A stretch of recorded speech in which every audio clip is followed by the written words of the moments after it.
தாயே, தடையேதும் சொல்லாமல் எங்களின் வேண்டுகோளுக்கு இணங்கி தாண்டவம் புரிந்து காணுமிடமெல்லாம் சக்தி வடிவமாய் காட்சி தந்தமைக்கு பெரும் மகிழ்ச்சி அடைகிறோம். ஆனால் ஒரே ஒரு குறை. என்ன குமரா? உலகிற்கெல்லாம் படியளக்கச் சென்றிருக்கும் பரமேஸ்வரனும் இந்த சமயத்தில் இங்கு இருந்து உங்களின் நடனத்தை கண்டு ரசித்து முடிவில் தானும் பங்கு கொண்டிருந்தால் அம்மையப்பனின் ஆனந்த தாண்டவத்தை காணும் வாய்ப்பை அனைவரும் பெற்றிருப்போம்.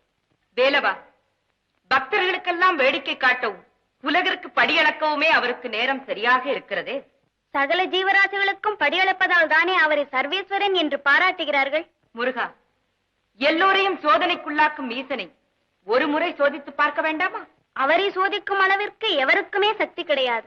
ஏன் கிடையாது? நானே ஒரு முறை அவரை சோதித்து பார்க்கிறேன். நீங்கள் இருவருமே ஒருவருக்கொருவர் சோதித்துக் கொண்டால் அது விபரீதத்தில் வந்து முடிந்துவிடும். விபரீதம் ஒன்றும் நடந்து விடாது. நீ பயப்படாது.